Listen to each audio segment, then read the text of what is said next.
Assalamualaikum warahmatullahi wabarakatuh. Saudara-saudaraku, momentum Maulid Nabi seharusnya menjadikan kita lebih mencintai Nabi Muhammad SAW. Lalu kecintaan itu membuat kita mengikuti beliau dan meneladaninya. Jangan sampai Maulid Nabi justru membuat kita semakin jauh dari sunnahnya. Untuk lebih mencintai Nabi, mendekati tanggal 12 Rabiul Awal yang diyakini sebagai hari kelahiran Rasulullah, Maulid Nabi perlu kita putar kembali ingatan kita kepada besarnya kasih sayang dan pengorbanan beliau untuk umatnya. Kasih sayang itu bahkan menjadi sifat Rasulullah yang difirmankan Allah Ta'ala. Laqad ja'akum rasulun min anfusikum azizun 'alaihi ma antum haridun 'alaikum bil mu'minina raufur rahim. Sungguh telah datang kepadamu seorang rasul dari kaummu sendiri. Berat terasa olehnya penderitaanmu, sangat menginginkan keimanan dan keselamatan bagimu. Amat belas kasih lagi penyayang terhadap orang-orang mukmin. Quran Surat At-Taubah ayat 128. Dalam menjelaskan ayat ini, Sayyid Qutbah dalam tafsir fi Zahilail Quran mengatakan, Allah tidak mengatakan Rasul dari kalian, tetapi mengatakan dari kaummu sendiri. Ungkapan ini lebih sensitif, lebih dalam hubungannya, dan lebih menunjukkan ikatan yang mengatakan mereka, karena beliau adalah bagian dari diri mereka yang bersambung dengan mereka dengan hubungan jiwa dengan jiwa, sehingga hubungan ini lebih dalam dan lebih sensitif. Sedangkan Ibnu Katsir dalam tafsir Quranil Azim berkata, Allah Subhanahu wa Ta'ala menyebutkan limpahan nikmat yang telah diberikannya kepada orang-orang mukmin melalui seorang rasul yang diutus olehnya dari kalangan mereka sendiri, yakni dari bangsa mereka dan sebangsa dengan mereka. Di antara kasih sayang dan pengorbanan Rasulullah SAW ada 3 hal berikut. Selalu menginginkan keselamatan dan kebaikan bagi umatnya. Rasulullah senantiasa menginginkan keselamatan dan kebaikan bagi umatnya, meskipun pada saat itu mereka masih menentang dakwah Rasulullah, bahkan memusuhi dan menyakiti hati sang Nabi. Rasulullah tidak ingin umatnya diadab Allah.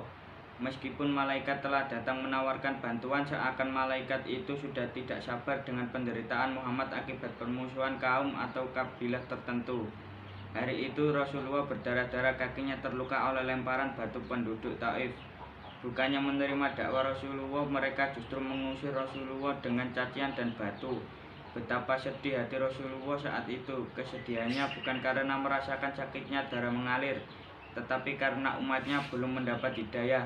Jika air mata Rasulullah berlinang pada saat itu bukan karena perihnya luka, tetapi karena sayangnya beliau kepada umat.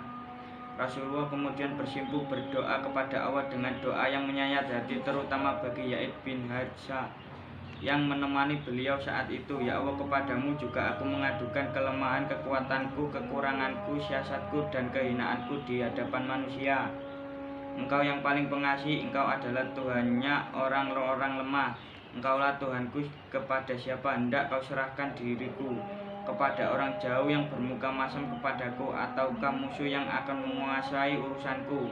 Aku tidak peduli asalkan Engkau tidak murka kepadaku, sebab sungguh teramat luas rahmat yang Engkau limpahkan kepadaku. Aku berlindung dengan zat-Mu yang menyinari segala kegelapan dan yang karenanya urusan dunia dan akhirat menjadi baik, agar Engkau tidak menurunkan kemarahan-Mu kepadaku atau murka kepadaku. Engkaulah yang berhak menegurku hingga Engkau ridho. Tidak ada daya dan kekuatan selain denganmu. Saat itulah kemudian malaikat datang kepada beliau dengan menawarkan bantuan untuk menghukum penduduk Taif. Wahai Rasulullah, berilah aku perintahmu. Jika engkau mau aku menghimpitkan kedua bukit ini pun niscaya aku akan lakukan. Rasulullah menjawab, jangan. Bahkan aku berharap Allah akan mengeluarkan dari tulang sulbi mereka keturunan yang akan menyembah Allah semata, tidak disekutukannya dengan apapun. Berkat doa Rasulullah ini, beberapa tahun kemudian penduduk Taif menjadi ahli tauhid. Bahkan ketika ada kasus murtad peninggal Rasulullah, Taif merupakan salah satu daerah yang steril dari kemurtadan. Pada kesempatan yang lain, sahabatku beliau Tufail bin Amr dan datang mengadukan kaumnya yang tidak mau menerima dakwah, bahkan menentangnya. Tufail meminta Rasulullah berdoa kepada Allah untuk menghancurkan penduduk Daus. Namun beliau berdoa dengan doa lain yang membuatnya terpesona. Ya Allah, tunjukilah penduduk Daus dan bawalah mereka ke sini sebagai orang-orang Islam. Berkat doa Rasulullah ini kelak ketika sesuai perang Khaibar, penduduk Daus datang ke Madinah untuk memberikan kabar gembira keislaman mereka. Tak kurang dari 80 keluarga datang bersama Tufail saat itu. Demikian juga dalam banyak kesempatan yang lain ketika orang-orang Quraisy dan kafir lainnya menentang Rasulullah dan mencaci makinya.